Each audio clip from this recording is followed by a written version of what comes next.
반갑습니다. 칠칠입니다.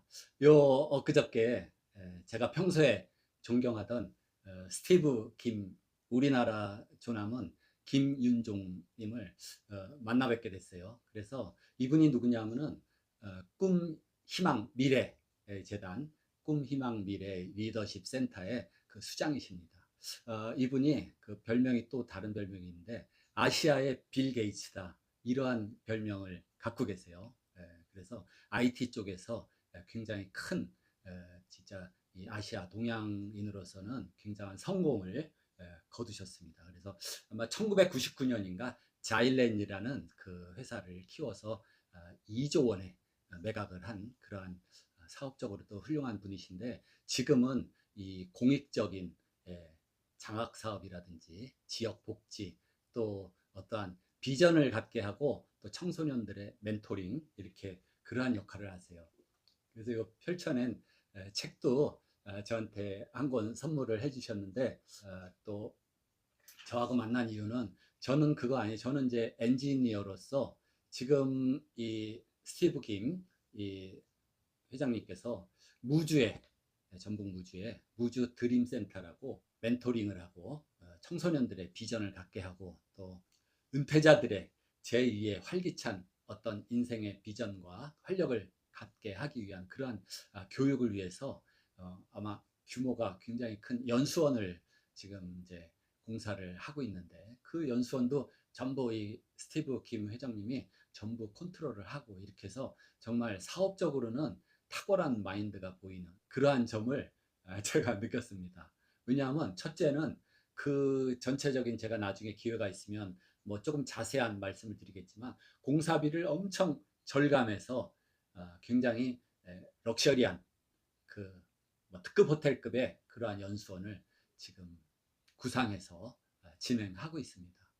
그래서 제가 이 얘기는 왜냐하면은 연수원이라는 시설에서 중요한 시설이 많아요. 그래서 다중이 이용하는 시설이기 때문에 여러 가지 고려할 사항들이 많지만은 이 음에 대한 프라이버시 이게 굉장히 중요합니다. 우리가 지금 많이 사는 공동주택 있잖아요. 그 다 다닥다닥 붙어서 이제 이 공동주택이라는 아파트라든지 뭐 연립주택, 빌라 여기서 이 소음에 관한 스트레스가 생각보다 많습니다. 소음의 원인은 여러 가지가 있을 수가 있기 때문에 그 소음이 발생되지 않기 위해서 여러 가지 건축적인 고려를 해줘야 돼요. 그럼 소음이 뭐냐? 소음이 뭐 시끄러운 소리 뭐라기보다는 내가 원치 않는 소리가 소음이다. 이렇게도 정의를 할 수가 있어요. 뭐 소리가 커야지만 소음이 아니라 내가 원치 않는 소리 또는 정보력이 없는 소리 이런 것들이 소음이 될 수가 있어요. 뭐 달걀이 왔습니다. 내가 꼭 살라고 했을 때 그렇게 들리는 소리는 정보력이 있기 때문에 그거 괜찮아요. 그렇지만 아니 나는 과일도 지금 살 필요 없고 달걀도 필요 없는데 막 떠들어대면은 그런 게 다 소음입니다. 아주 소리가 작아도 내가 잠들라 그랬는데 이 귓가에서 막 모기 막 5데시벨 소리 아주 작은 그 모기의 날갯짓 소리가 아주 내 정신이 번쩍 들게 해요. 아주 듣기 싫은 그런 그렇기 때문에 이 소음이 우리가 이 건축물 안에서 이걸 다 해결을 해야 되는데 자 그러면 음의 특성을 잘 알고 또 소음도 여러 가지 경로를 통해서 발생을 하게 되고 또 건축물 안에서 이 음의 특성을 살려야 돼요. 우리가 이 건축물 안에는 항상 어떤 빛이 있어야 되고 적정한 온도가 있어야 되고 그 쾌적한 공기 환경이 있어야 되고 쾌적한 온열 환경도 있어야 되지만 이 귀를 자극하는 음에 대해서도 중요한 겁니다. 그러면 자 무주 연수원 지금 그 숙소동 한 160개실이 있습니다. 굉장히 큰 규모죠. 그러면 그 숙소동은 숙소동과 숙소동이 이렇게 쭉 연결돼서 붙어 있겠죠. 그러면 그 숙소동과 숙소동 옆방과 이쪽 방 간의 그 소음 그거는 뭐냐 하면은 음의 차단입니다. 그러니까 차음이 돼야 되죠. 옆방에서 뭐 한 사람 생일 맞아가지고 생일 파티 막 축하하고 그러는데 또 옆에 방은 피곤해서 일찍 좀 자야 돼요. 근데 그런 음이 이렇게 들리게 된다 그러면은 그게 소음으로 작용하기 때문에 그러한 음의 차단 이거를 차음이라 그럽니다. 그래서 차음을 해줘야 된다. 음이 옆방으로 독립된 공간에서 옆방으로 갈 때는 공기를 통한 공기 전달음이라는 게 있고 또는 이 구조체를 통한 고체 전달음이라는 게 있습니다. 그래서 내가 여기 벽에다가 액자를 걸기 위해서 저녁 10시인데 망치질을 막 콘크리트 못을 박기 위해서 해요. 그러면 이 아파트라고 치면 이 동 전체가 울립니다. 이 콘크리트라는 이 벽시 콘크리트 이 구조체를 타고 망치질을 하면 다 울려요.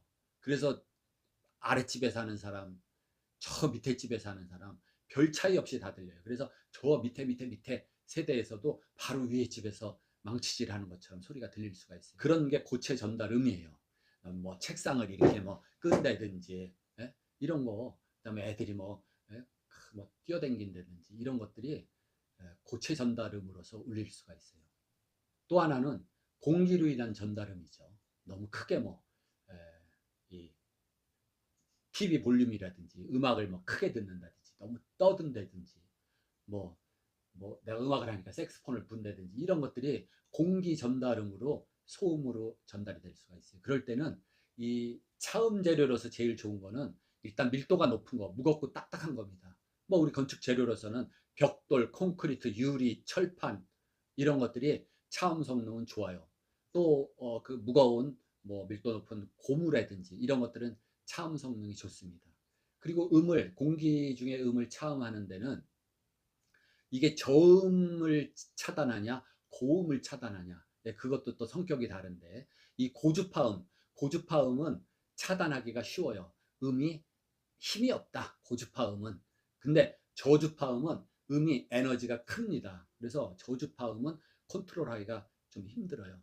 그래서 어쨌든 무겁고 딱딱한 재료로 이거를 막아주면은 차음 성능은 좋습니다.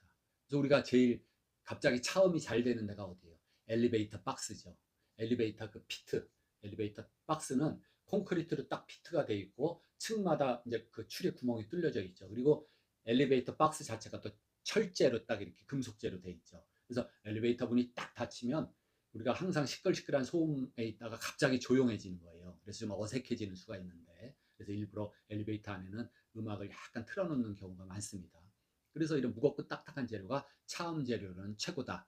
자, 근데 지금 그 연수원 건물을 스틸하우스 공법으로 한다 이겁니다. 이 스틸하우스 공법은 간략히 설명을 드리면 경량 목구조하고 비슷해요. 근데 경량 목구조는 그 목재 2x4 또는 2x6 이 각재를 목재로 했죠. 그 벽에 쓰는 그 목재 뼈다구들을 다 스터드라 그러는데 그 스터드가 목재로 됐어요. 그러면 경량 목구조라 그래요. 아니면 미국식 2x4 공법이다 이러는데, 자, 이 벽체 그다음에 그 벽체 자체에 스터드들이 다 또 이 수직 하중을 받으면서 이 내력벽 역할을 해요. 근데 이 목재는 유기물질이죠. 이게 썩기도 하고 또 뭐 벌레가 파먹기도 하고 또 이제 천연 이 나무에서 추출하기 때문에 제재하기 때문에 또 그만큼 귀하고, 근데 이거를 단면이 같은 아연 도금된 철판으로 접어서 요 스터드를 만드는 겁니다. 그걸 전부 세워서 설계된 대로 피스로 다 조립을 하고 그다음에 거기에 브레싱도 걸고 뭐 다 설계된 대로 해서 이렇게 올라가요. 그리고 그 스터드를 어떻게 돼요? 거기에 이제 합판이나 또는 집선보드, 석고판이죠. 석고판으로 막아서 벽을 형성을 하게 됩니다. 또 가운데는 특히 외벽 쪽에는 단열을 위해서 인슐레이션으로 그라스울을 넣죠. 유리솜을 넣어서 단열 처리를 하고, 또 요 객실과 객실 사이에도 벽에 유리솜을 넣어줘요. 그 유리솜의 작용은 단열이 첫째 목적이 아니라 음에 대한 흡음이 되는 겁니다. 자, 무겁고 딱딱한 재료가 차음을 하는데 그래도 음이 석고보드라든지 이런 거를 뚫고 통과를 할 수가 있어요. 그랬을 때 이 에너지가 그라스울이라는 이 유리솜을 흔들어요. 움직이게 하면서 에너지가 운동 에너지로 바뀌고 음이 소멸되는 겁니다. 그거는 흡음으로 인한 음이 감쇄가 되고 소멸이 될 수가 있는 거예요.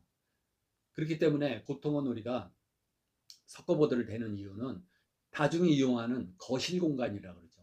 거실이라고 하는 건축법상의 명칭은 우리가 말하는 이 TV 놓고 소파 놓은 그 마루가 있는 그 거실도 거실이지만 건축법에서 이 규정하는 거실은 거주, 직무, 작업, 집회, 오락 이러한 일을 하는 방은 이러한 걸 하는 방을 전부 합쳐서 거실이라 그럽니다. 그걸 왜 규정을 하느냐?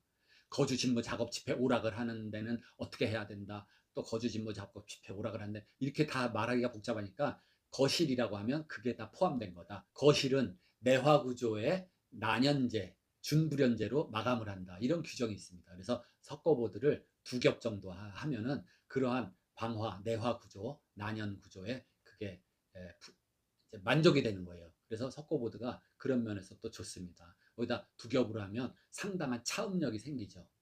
그래도 혹시 차음 성능이 좀 부족하다 그러면 여기다가 체크를 해보고 뭐 고무판을 더 덧대줘야 된다든지 그러한 보완을 해줘야 되겠죠. 그렇지만 통상 이러한 그 거실로서의 세대간 객실에는 석고보드 여기 두 장, 또 반대쪽에 두 장 그 정도 해주면은 차음에 대한 그러한 규정에는 통과가 될 것이다. 그 다음에 이 연수원이다 보니까 대공간이 필요하죠. 강당이라든지 집회장 또 뭐 식당 이런 부분이 있는데 자 그러면 강당이라는 데는 요즘에 지자체에도 다 이제 강당 같은 게 하나씩 들어가죠. 지방자치단체 이 주민 커뮤니티 센터 같은 게 있으니까 그러면 이 강당이 자 용도가 또 한 가지로만 쓰이진 않겠죠. 어떤 때는 이 강당에 다 모여 있으면 강연자가 와서 강연을 합니다. 그럴 때는 이 음향 특성이 달라져야 돼요. 이게 단독 건물이니까 뭐 건물의 차음 같은 거 이런 거는 신경 안 써도 돼요. 뭐 웬만큼 요새는 이 단열을 위해서 외벽에 기준이 있고 또 단열을 위해서 유리창 기준이 있고 이 정도 다 맞춰주면은 뭐 여기서 뭐 어느 정도 막 커다란 뭐 음악 공연을 해도 그 소리가 바깥에 방해될 정도는 아니에요. 그래서 이 내부 공간에서의 음특성을 체크를 해야 됩니다. 그러면 이제 강연을 할 때는 우리가 첫째 따지는 거는 명료도입니다. 이게 앞에 연사가 말했을 때 이 명확하게 들리는 거. 물론 요즘에는 다 이게 당당히 크면은 스피커 시설을 하죠. 마이크 시스템을 해서 마이크를 통해서 스피커에서 이제 음이 증폭돼서 크게는 들리는데 이 크게만 들린다고 되는 게 아니라 명료도가 있어야 됩니다. 그래서 음이 이 청중이 정확히 들어야 돼요.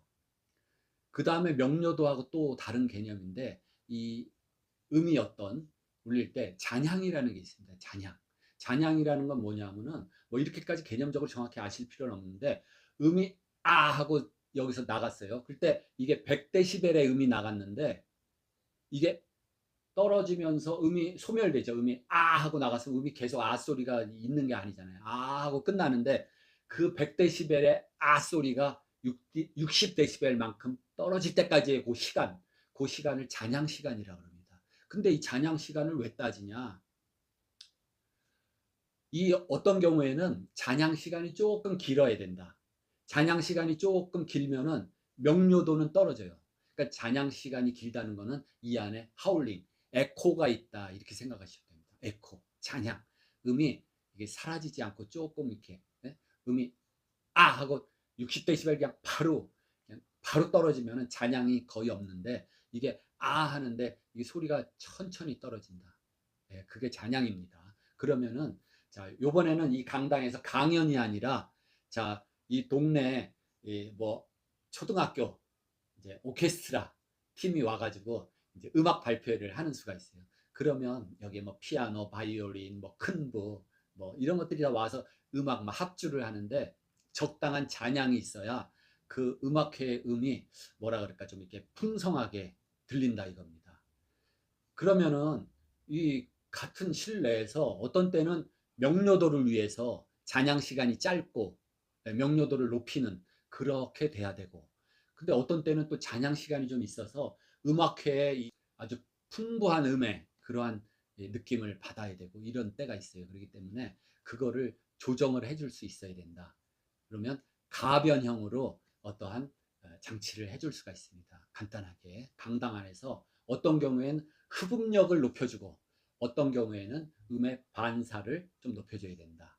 우리가 뭐 다녀보셔서 알겠지만은 이 동굴에 가보신 적들 많을 거예요. 제주도에 가면은 만장굴이라는 것도 있고 또 이런 저 충주 쪽에 가면은 그 세멘트 공장이 있는 이유가 뭐예요? 석회질이 있죠. 땅이.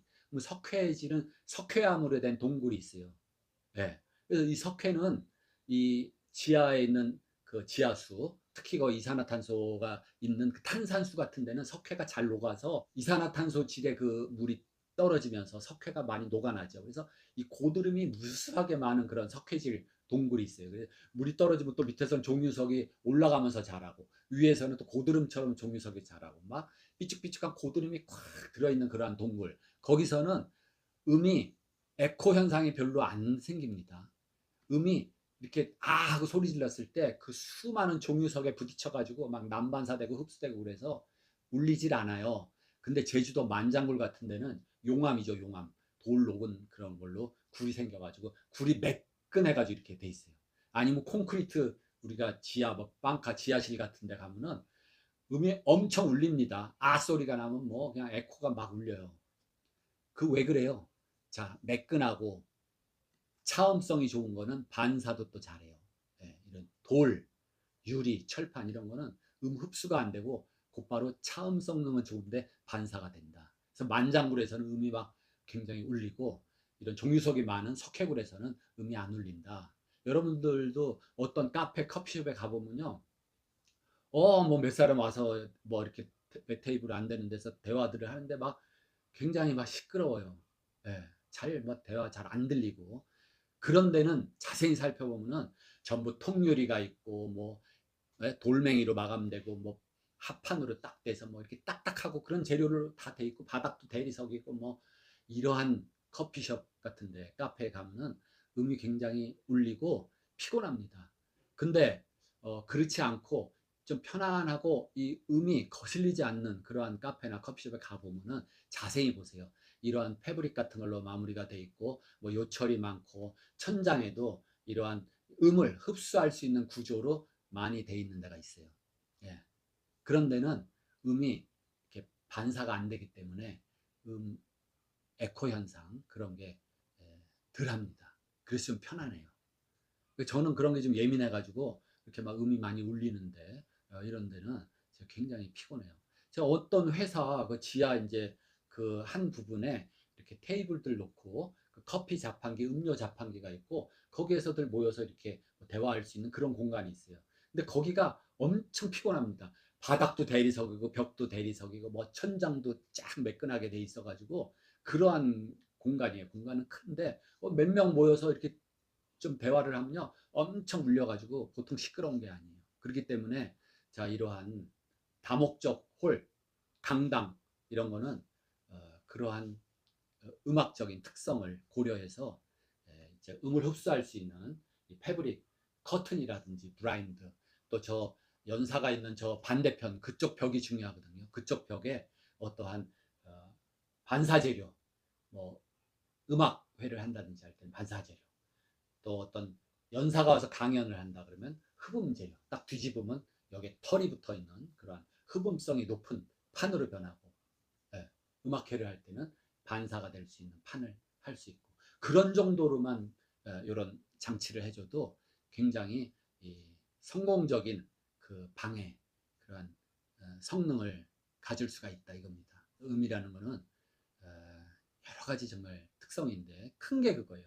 자, 차음 성능 또는 음의 흡음, 흡음과 반사, 이걸로 인해서 이 방안에 이러한 음향 특성이 달라진다. 또 어떤 경우는 이렇게 곡면이 지면은 음이 집중을 합니다. 그래서 이렇게 돔 천장으로 된 데가 있어요. 뭐 유럽에 가서 어떤 성당 같은 데 보면은 천장이 돔식으로 된 데 있고, 우리나라 뭐 장충체육관도 있고, 그런데 그 음이 나왔을 때 그게 음이 반사돼서 음이 한쪽으로 집중이 되는 거 있어요. 예. 그럴 때는 또 뜻하지 않은 음의 그 특성이 거기서 되살아나서 그게 장점도 될 수 있고 단점도 될 수 있어요. 우리가 88 올림픽 잠실 그 주경기장이 이렇게 돔으로 쌓여 있죠. 예. 근데 그때 음이 막 집중이 되고 음향이 그 안에서 에코 현상이 엄청 일어나 가지고 그것 때문에 굉장히 고생을 했어요. 그거를 바로 잡느라고 무조건 마이크 시설을 해서 스피커 성능 좋은 거 단다 그래서 이게 잘 들리는 것만은 아니다. 예, 이겁니다. 그래서 시설이 다 좋고 그래도 이 음에 대한 어떠한 트러블이 생기면은 그것도 참 곤란한 문제가 많아요. 그렇기 때문에 기본적으로 이러한 뭐 쭉 복도가 있고 객실이 있는 이러한 다중시설, 뭐 호텔이라든지 연수원, 기숙사 이런 데는 또 야밤에 누가 뭐 복도를 막 지나가면은 구두 신고 다니면 따박따박따박 소리가 나서 또 그게 또 이렇게 또 음에 대한 스트레스로 올 수 있기 때문에 대체로 또 이러한 복도 같은 데는 이제 소음을 줄이려고 카펫, 이런 걸로 많이 하고, 또 미국식 주택이 대체로 뭐 다 이 경량 목구조이기 때문에 바닥에 뭐예요? 다 이 합판으로 처리를 하죠. 밑에 조이스트, 이렇게 다 장선 걸고 그 위에다가 OSB, 또 TNG라 그러죠. 이 물리는 거. 그래서 그런 합판을 깔고 거기다 그냥 하드우드 마루를 깔았다. 그런데 미국 분들은 또 이렇게 신발 안 벗고 또 막 들어가고 그러잖아요. 그 습성이. 막 구두 같은 거 뚜벅뚜벅하면 아래층, 위층 막 소리가 너무 들리기 때문에 되도록이면 그냥 다 카페트 처리를 해서 그러한 소음을 줄이는 그러한 이유도 있어요. 그 밖에 이 건축물 안에서는 뭐 설비 계통에 이런 것들 다 들어가고, 그 설비 기계들이 작동하고 뭐 에어 컨디션이라든지 뭐 난방이라든지 또 파이프에서 뭐 워터 해머링이라든지 뭐 여러 가지, 또 기계가 뭐 컴프레셔 모터 뭐 환풍기 돌아가면서 그 진동음이라든지 이런 것들이 많이 작용을 하기 때문에 소음에 대한 핵심 체크를 이제 공사 사전에 또 체크해야 될 중요한 포인트라고 생각합니다. 어쨌든 이 스티브 김 회장님이 무주에 정말 좋은 그러한 어, 지역 복지, 꿈, 희망 그런 리더십 센터를 건립하는 데 있어서 제가 생각이 나서 이렇게 또 영상을 만들었습니다. 이 무주 드림센터 공사 진행되는 과정이라든지 제가 기회가 있으면 좀 소개를 해드리겠습니다. 마치겠습니다.